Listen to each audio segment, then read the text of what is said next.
Hello students. Welcome बच्चों।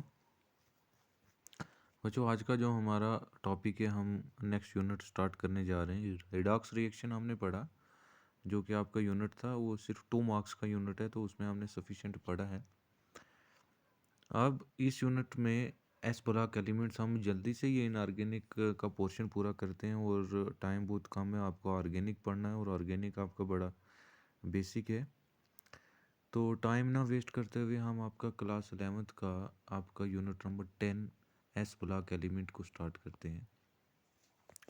देखो बच्चे, जो इस यूनिट को पढ़ने के लिए आपको थर्ड यूनिट जो आपको पढ़ाया गया था केमिकल पीरियडिसिटी, जिसमें हमने पीरियडिक टेबल के बारे में पढ़ा था। उसके पीरियड्स में जो प्रॉपर्टीज़ थी, कैसे उनकी वेरिएशन हो रही थी अलोंग द पीरियड, और सॉरी अलोंग द ग्रुप और अलोंग द पीरियड, जो वो वेरिएशन हो रही थी। जैसे कि एटॉमिक साइज हमने पढ़ा था, आयनाइजेशन एनर्जी हमने पढ़ी थी, इलेक्ट्रॉन एक्टिविटी पढ़ी थी, इंथैल्पी पढ़ी थी। वो सारी चीज़ें यहाँ पे रिपीट होंगी, तो वो कंसेप्ट मैंने बड़े डीप में आपको वहाँ पे पढ़ाए हुए, तो आप वो वीडियोस जो है वापस से जाके यूनिट थर्ड की वहाँ पे समझ सकते हैं। तो वापस से अगर हम उन कंसेप्ट्स को यहाँ पे जितना हो सका हम डिस्कस करेंगे, लेकिन बहुत बेसिक में अगर आपको समझना है तो वो मैं ऑलरेडी यूनिट थर्ड में आपको डिस्कस कर चुका हूँ, प्रेडिक्टेबल वाले यूनिट में। आप तो वो वीडियोस यूट्यूब पे हैं, आप वहाँ से पढ़ सकते हो। देखो, एस ब्लॉक एलिमेंट्स में हमने क्या पढ़ना है कि देखो, हमने प्रेडिक्टेबल के बारे में क्या पढ़ा कि आपके पास जो प्रेडिक्टेबल होता है, उस प्रेडिक्टेबल में जो मैंने आपको बताया कि हम ऊपर से नीचे की तरफ आते हैं तो वो हमारे पास ग्रुप्स होते हैं, और जो हम लेफ़्ट टू राइट जाते हैं इन्हें हम पीरियड्स कहते हैं। जब आप पीरियडिक टेबल को देखते हो तो आप क्या देखते हो कि यहाँ पे इस साइड में ये इस टाइप के ये दो आपको मिल रहे हैं, जैसे ये है और ये है। फिर ये बीच वाला एरिया है, और फिर इस साइड में ये वाले, और फिर यहाँ पे नीचे ये दो पीरियड अलग से। तो आपको याद रखना है कि यहाँ पे जो पहले दो पीरियड्स होते हैं, पहले दो ग्रुप होते हैं, ग्रुप फर्स्ट और ग्रुप सेकंड, ये एस ब्लॉक के होते हैं। मीन्स इसमें जो एलिमेंट्स होती हैं वो एस ब्लॉक एलिमेंट्स हैं। S block elements in the sense कि उनके जो ऑर्बिटल्स हैं इलेक्ट्रॉनिक कॉन्फ़िगरेशन में, लास्ट इलेक्ट्रॉन्स उनका valence electron S sub shell में ही होता है, उसमें पी इन्वॉल्व नहीं होता। तो पहले दो ग्रुप की अगर आप इलेक्ट्रॉनिक कॉन्फ़िगरेशन देखोगे तो उसमें जो इलेक्ट्रॉनिक कॉन्फ़िगरेशन है वो एस सब शेल में ही जाके कंप्लीट हो जाती है। तो पहले दो ग्रुप को हमने एस ब्लॉक एलिमेंट कहा। फिर सेंटर वाले जो हैं ये वाले, ये 10 ग्रुप ऐसे हैं, पहले दो हो गए एस, और बीच वाले जो 10 ग्रुप हैं ये होते हैं आपके पास डी ब्लॉक एलिमेंट। मीन्स इसमें जो फाइनल इलेक्ट्रॉन से वैलेंस इलेक्ट्रॉन वो डी सब शेल में होते हैं। और फिर इस साइड में ये वाले यहाँ पे 6 ग्रुप होते हैं, ये पी ब्लॉक के होते हैं। तो कितने हो गए? 10 डी के, 2 एस के, 12 और 6 पी के 18, तो टोटल 18 ग्रुप्स होते हैं। और फिर यहाँ पे नीचे जो दो पीरियड्स होते हैं ये एफ ब्लॉक के एलिमेंट्स के होते हैं, जिसके पहले पीरियड को हम लेंथानाइड सीरीज़ कहते हैं और दूसरे को एक्टानाइड सीरीज़ कहते हैं। तो हमने एस ब्लॉक के बारे में पढ़ना है आपके इस यूनिट में, तो ये एस ब्लॉक के बारे में पढ़ना है। मीन्स एस ब्लॉक में हमारे पास दो पीरियड्स, दो ग्रुप्स आते हैं, ग्रुप फर्स्ट और ग्रुप सेकंड। अब याद रखना है, एस ब्लॉक में हमारे पास दो ग्रुप्स हैं, ग्रुप फर्स्ट और ग्रुप सेकंड। दूसरी चीज़ आपको याद रखनी है कि ग्रुप फर्स्ट को हाइड्रोजन जो है ये गैस है, ये अलग है। लिथियम से शुरू होता है group, lithium, sodium, potassium, rubidium, caesium, francium. ठीक है, ये एक ग्रुप है, और दूसरा ग्रुप ही है। ये ग्रुप फर्स्ट जो है इसको हम अल्कली मेटल्स कहते हैं, याद रखना है। Group first is also called as alkali metal group. Means इसमें जो भी एलिमेंट्स हैं वो मेटल्स हैं और वो एल्कलाइन इन नेचर हैं, तो हम उन्हें क्या कहते हैं? Alkali metals. तो ग्रुप सेकंड जो है आपके पास, ग्रुप सेकंड आपका एल्कलाइन अर्थ मेटल है। मीन्स ये भी मेटल हैं, लेकिन और ये भी एल्कली हैं, एल्कलाइन हैं, लेकिन अर्थ से ये हमें मिलते हैं, तो हमने इनको क्या कहा, एल्कलाइन अर्थ मेटल। तो ग्रुप एस ब्लॉक में दो ग्रुप्स आते हैं, ग्रुप फर्स्ट अल्कली मेटल और ग्रुप सेकंड जो है वो एल्कलाइन अर्थ मेटल कहते हैं। आगे चलते हैं। अगर हम इनकी इलेक्ट्रॉनिक कॉन्फ़िगरेशन देखें तो इलेक्ट्रॉनिक कॉन्फ़िगरेशन ऑलरेडी हम पढ़ चुके हैं। तो जब आप इलेक्ट्रॉनिक कॉन्फ़िगरेशन ग्रुप फर्स्ट को पहले हम लेते हैं, जैसे लिथियम हो गया, बेरिलियम हो गया, पोटाशियम हो गया, रुबिडियम हो गया, सीजियम हो गया, फ्रेंसियम हो गया, तो ये हमारे पास पहला ग्रुप है जिसे हमने अल्कली मेटल्स कहा। ये इनका सिंबल है और ये इनकी इलेक्ट्रॉनिक कॉन्फ़िगरेशन है। और इलेक्ट्रॉनिक कॉन्फ़िगरेशन ऑलरेडी हम पढ़ चुके हैं बड़ी डीप। तो इसमें अगर आप देखोगे इलेक्ट्रॉनिक कॉन्फ़िगरेशन में, तो valence shell means outer most shell sub में एस है, तो इसीलिए हम इसे एस ब्लॉक कहते हैं।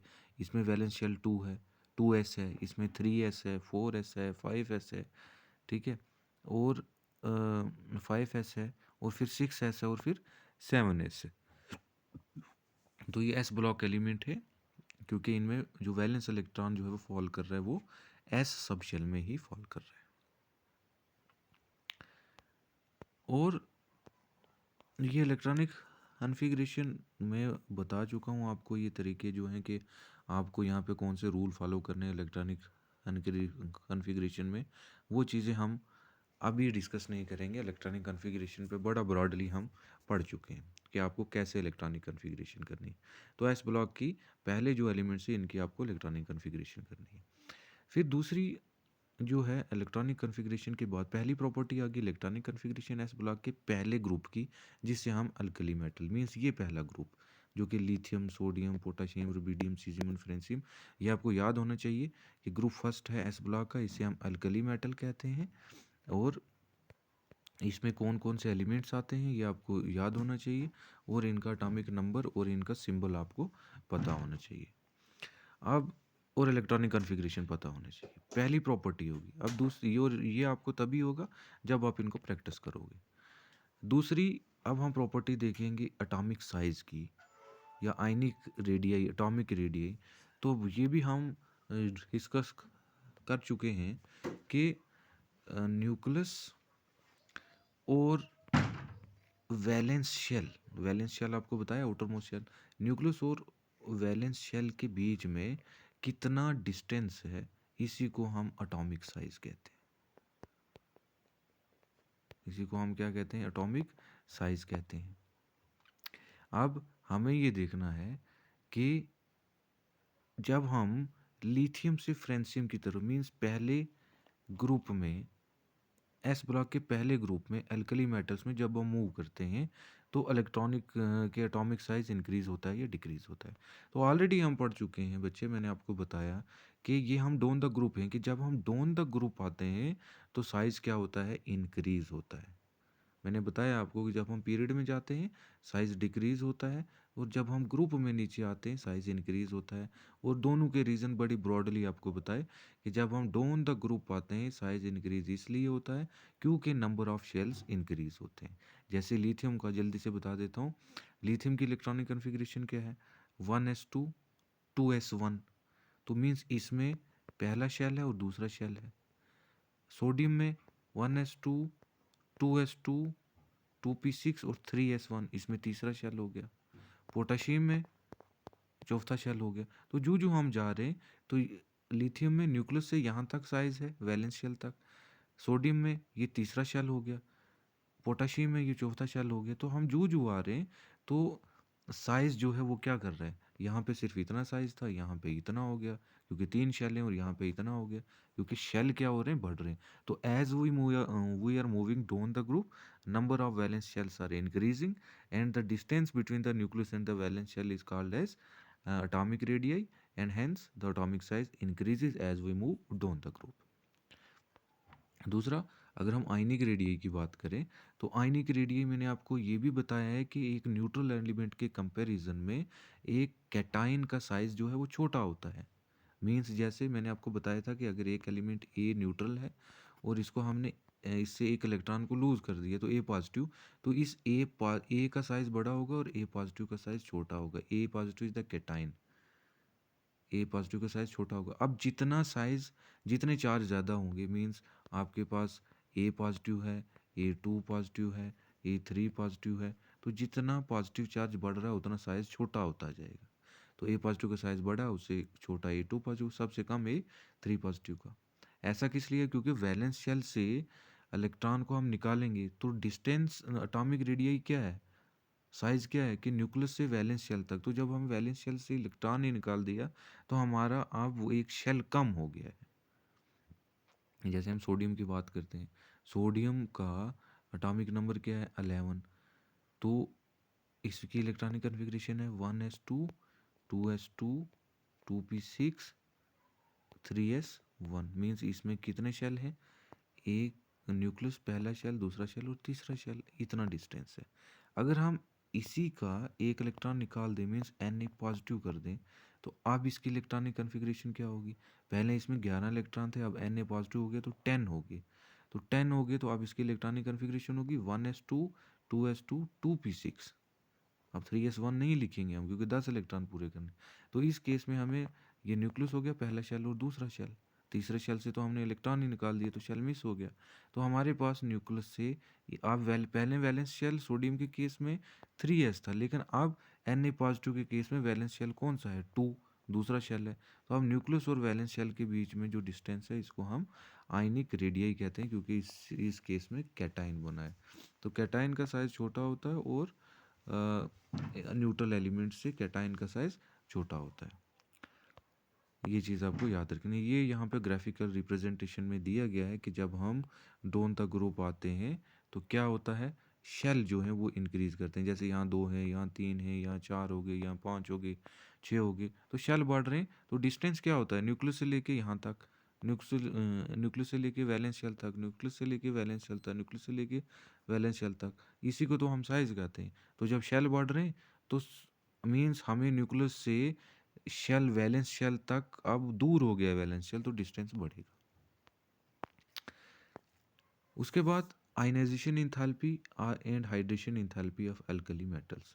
पहले हम यहाँ पे दो टर्म्स आ गई, आयनाइजेशन इंथैल्पी और हाइड्रेशन इंथैल्पी। तो आपको ये कंफर्म करना है पहले दोनों चीज़ों को। आयनाइजेशन इंथैल्पी क्या होता है बच्चे? देखो, ये चीज़ें अगर आपने गौर से पढ़ी हों उस यूनिट में तो आपको कोई प्रॉब्लम नहीं आएगी। Ionization means formation of ions, enthalpy means energy, कि कितनी हीट, कितनी एनर्जी हम लगाएंगे जिससे आयंस बनाएंगे। देखो, एक एलिमेंट है न्यूट्रल, जैसे अभी हमने सोडियम का केस लिया, उसमें क्या था कि न्यूक्लियस से तीसरे शेल तक साइज था। अब हमने क्या करना है, इसके इलेक्ट्रॉन को यहाँ से निकालना है। Na से Na पॉजिटिव बनाना है, तो पॉजिटिव के लिए हमने इस इलेक्ट्रॉन को निकालना है। तो अब न्यूक्लियस के ऊपर पॉजिटिव चार्ज है और इस इलेक्ट्रॉन के ऊपर नेगेटिव चार्ज है, तो इस न्यूक्लियस ने इस इलेक्ट्रॉन को अपनी तरफ खींचा हुआ है। तो इस इलेक्ट्रॉन को हमें यहाँ से बाहर निकालने के लिए इसकी अट्रैक्शन तोड़नी पड़ेगी। तो अट्रैक्शन तोड़ने के लिए हमें यहाँ क्या लगानी पड़ेगी, एनर्जी लगानी पड़ेगी। हम इसको हीट करेंगे ताकि इस न्यूक्लियस का पॉजिटिव और नेगेटिव के बीच में बॉन्ड टूटे और इलेक्ट्रॉन बाहर निकले और Na पॉजिटिव बने। तो Na इस न्यूट्रल से Na पॉजिटिव आयन बन रहा है, इसको हमने कहा आयनाइजेशन, फॉर्मेशन ऑफ आयंस। और ये जो एनर्जी लगी इस बॉन्ड को तोड़ने में, न्यूक्लियस इसको छोड़ेगा तभी ये इलेक्ट्रॉन निकलेगा, तो इसको हमने कहा आयनाइजेशन एंथैल्पी। अब देखो, ध्यान से देखना, एक एलिमेंट ये है, छोटी है, दूसरी एलिमेंट ये है, बड़ी है, केस ए केस बी। इसमें न्यूक्लियस ने इस इलेक्ट्रॉन को अपनी तरफ खींचा हुआ और इसमें न्यूक्लियस ने इस वैलेंस इलेक्ट्रॉन को अपनी तरफ खींचा हुआ है। मीन्स एक एलिमेंट छोटी है और एक एलिमेंट बड़ी है। Element B is greater than element A in size. तो यहाँ पे न्यूक्लियस और इस इलेक्ट्रॉन की अट्रैक्शन ज़्यादा है, ज़्यादा है या इसमें ज़्यादा है? इसमें ज़्यादा है, क्योंकि ये इसके पास है न्यूक्लियस के, और ये दूसरे शेल में है वैलेंस शेल, और ये तीसरे में है। तो ये वाला ज़्यादा पास है, यहाँ पे अट्रैक्शन ज़्यादा है, और ये थोड़ा दूर है तीसरे शेल में, तो अट्रैक्शन कम है। अब हमें इस इलेक्ट्रॉन को तोड़ने में, इससे बाहर निकालने में ज़्यादा एनर्जी लगेगी या इसको लगेगी? इसको लगेगी। इसको ज़्यादा लगेगी, क्योंकि इसका साइज़ क्या है, छोटा है, क्योंकि ये न्यूक्लियस के ये इलेक्ट्रॉन बिल्कुल पास है। तो यहाँ पे अट्रैक्शन ज़्यादा है पॉजिटिव और नेगेटिव में, तो हमें ज़्यादा एनर्जी लगेगी इसको यहाँ से बाहर निकालने में। इसके कंपैरिजन में यहाँ पे एनर्जी हमें कम लगेगी। क्यों? क्योंकि ये इससे थोड़ा दूर है। तो मीन्स हमें क्या पता चला, छोटे साइज वाले में हमें आयनाइजेशन इंथैल्पी या आयनाइजेशन एनर्जी ज़्यादा लग रही है, और बड़े वाले में आयनाइजेशन एनर्जी क्या हो रही है, कम लग रही है। तो मीन्स इन शॉर्ट हमने क्या कहा कि आयनाइजेशन एनर्जी का और साइज का आपस में इन्वर्स रिलेशन है। मीन्स जितना साइज छोटा होगा उतना आयनाइजेशन एनर्जी ज़्यादा होगी, जितना साइज बड़ा होगा उतनी आयनाइजेशन एनर्जी कम होगी। ये आपको अपने माइंड में रखना है। अब अभी हमने क्या पढ़ा कि एल्कली मेटल्स में किसी भी ग्रुप में जब हम डोन द ग्रुप आते हैं तो क्या होता है, अभी हमने पढ़ा साइज डिक्रीज होता है। तो भाई जब साइज डिक्रीज होता है तो इन्वर्स रिलेशन है, तो आयनाइजेशन इंथैल्पी जो है वो क्या होगी, वो इंक्रीज। साइज डिक्रीज होता है, सॉरी सॉरी सॉरी, जब हम डोन द ग्रुप आ रहे हैं तो हमने क्या पढ़ा कि जब हम डोन द ग्रुप आते हैं तो साइज क्या होता है, इंक्रीज होता है, स्लिप ऑफ टंग, सॉरी। तो जब हम डोन द ग्रुप आए साइज इंक्रीज होता है क्योंकि शेल बढ़ रहे हैं, और जब शेल बढ़ रहे हैं साइज इंक्रीज हुआ, और साइज का और आयनाइजेशन एनर्जी का इन्वर्स रिलेशन है, तो आयनाइजेशन एनर्जी क्या होगी, डिक्रीज होगी डोन द ग्रुप जब हम आएंगे। तो ये यहाँ पे भी लिखा हुआ है आयनाइजेशन एनर्जी कि ionization energy is the quantity of energy required to remove loosely bond electron from an atom, के जो इलेक्ट्रॉन वैलेंस शेल में लूजली बॉन्ड है उसको बाहर निकालने में जो एनर्जी लगती है उसको हम आयनाइजेशन एनर्जी कहते हैं। ये एक आगे कह रहा है down the group ionization enthalpy of alkali metal decreases, कि डोन द ग्रुप क्या होती है, डिक्रीज होती है। क्यों, क्योंकि साइज इंक्रीज होता है, और साइज का और आयनाइजेशन एनर्जी का आपस में इनवर्स रिलेशन है, उल्टा रिलेशन है। साइज बढ़ेगा तो आयनाइजेशन एनर्जी कम होगी, साइज छोटा होगा तो आयनाइजेशन एनर्जी क्या होगी, ज़्यादा होगी। फिर आगे ये लिखता है कि increase in atomic number increase the size of the element, कि जितना एटॉमिक नंबर बढ़ता है साइज भी बढ़ता है, which in turn overweighs increasing nuclear charge, therefore the outermost electron experience strong screening effect from the nuclear charge.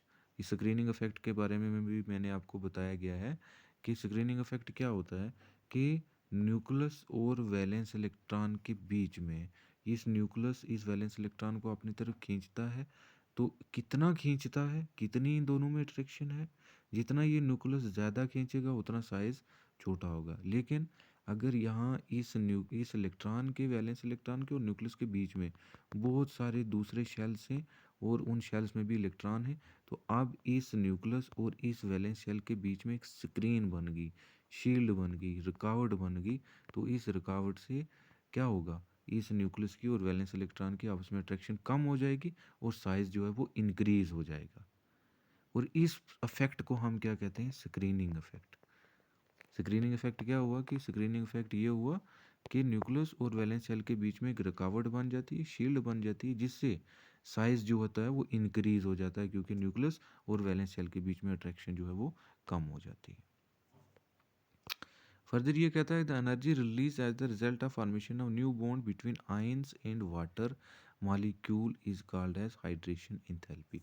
अब ionization enthalpy तो हमने पढ़ी, अब दूसरी टर्म थी हाइड्रेशन इंथैल्पी। अब हाइड्रेशन इंथैल्पी क्या है, ये कहता है कि जब हम किसी आयंस को वाटर के अंदर डालते हैं तो जब वो वाटर के साथ बॉन्ड बनाता है, वो आयंस जब बॉन्ड बनाते हैं तो उस बॉन्ड की फॉर्मेशन में जो एनर्जी लिबरेट होती है, वहाँ से निकलती है, उसको हम क्या कहते हैं, हाइड्रेशन इंथैल्पी कहते हैं। याद रखना है, एक बॉन्ड की फॉर्मेशन में भी एनर्जी जो होती है वो रिलीज होती है या यूज होती है, और एक बॉन्ड की ब्रेकेज में भी। मान लो एक एग्जांपल देते हैं हम कि हाइड्रेशन एनर्जी क्या हो। हाइड्रेशन मीन्स कि जब हम वाटर के अंदर डालेंगे, मान लो हम एक साल्ट है NaCl जो घर में खाते हैं, आपने NaCl लिया, डाला किसके अंदर, वाटर के अंदर। अब देखो समझ रहे हैं, NaCl किस फॉर्म में होता है, Na पॉजिटिव और Cl नेगेटिव। सिमिलरली वाटर किस फॉर्म में होता है, H पॉजिटिव OH नेगेटिव। तो जब आपने NaCl को वाटर के अंदर डाला तो क्या बना, ये Na पॉजिटिव अब जुड़ेगा इस वाटर के OH नेगेटिव से, इसका पॉजिटिव वाटर के नेगेटिव से जुड़ेगा तो बना लेगा NaOH। और सिमिलरली ये H पॉजिटिव इसके Cl से मिलेगा और बना लेगा HCl। तो यहाँ पे आयंस जो हैं वो जुड़ रहे हैं। जो आयंस हैं, जो हमने डाले आयंस, वो वाटर के आयंस के साथ मिलके एक नया मॉलिक्यूल बना रहे हैं। तो इस दौरान जब आयंस आपस में मिल रहे हैं और एक एनर्जी लिबरेट होगी, उसको हम हाइड्रेशन एनर्जी कहते हैं। और ये कहता है कि in alkali metal the hydration enthalpy decreases with the increase in ionic size. ये कहता है कि अल्कली मेटल्स में कि जितना जितना आयन का साइज जो है वो बढ़ता है, उतनी hydration enthalpy means hydration energy जो है वो कम होती है। मीन्स कैसे? देखो, लिथियम है, सोडियम है, पोटाशियम है, रुबिडियम है, सीजियम है। ये कैसे हैं? ये हम डोन द ग्रुप आ रहे हैं, लिथियम से कहाँ पे? सीजियम तक डोन द ग्रुप आ रहे हैं। अब डोन द ग्रुप भाई मैंने क्या बताया कि साइज क्या होता है? इंक्रीज होता है। तो जब साइज इंक्रीज होता है तो मीन्स इनके हालांकि आयंस का साइज, जैसे एल आई है, एल आई पॉजिटिव, तो एल आई का साइज बड़ा होगा, एल आई पॉजिटिव का साइज छोटा होगा। लेकिन लिथियम के बाद क्या है? सोडियम। सोडियम का साइज बड़ा होगा, सोडियम के आयन का साइज छोटा होगा। लेकिन लिथियम के आयन से सोडियम के आयन में, इन दोनों में किसका बड़ा होगा? इन दोनों में हम डोन द ग्रुप आ रहे हैं तो सोडियम का बड़ा होगा। जैसे लिथियम से सोडियम का साइज बड़ा है, डोन द ग्रुप हम आ रहे हैं, तो ऐसे ही इनके आयंस का भी सोडियम का साइज, आयनिक साइज लिथियम से बड़ा होगा। ये समझ गए? तो ये कह रहा है कि जितना हम डोन द ग्रुप आ रहे हैं, जैसे न्यूट्रल एलिमेंट का साइज इंक्रीज होता है, एज ए आयंस का साइज भी क्या होता है? इंक्रीज होता है। और जितना आयंस का साइज इंक्रीज होता है, उतनी हाइड्रेशन एनर्जी जो है वो कम होती जाती है। ये याद रखना। ये चीज़ आप यहाँ तक रखो, ये कंसेप्ट क्लियर करो थर्ड यूनिट के साथ, और फिर हम नेक्स्ट जो है वो आगे देखेंगे नेक्स्ट लेक्चर में। लेकिन आपको क्या करना है कि ये कंसेप्ट्स क्लियर करने हैं इसके, और इसके लिए आपको जहाँ से कोई इशू आ रही है तो केमिकल पेरियोडिसिटी आपका जो यूनिट हमने पढ़ा उसकी वीडियोस देखो, नोट्स खोलो और कंसेप्ट क्लियर करो।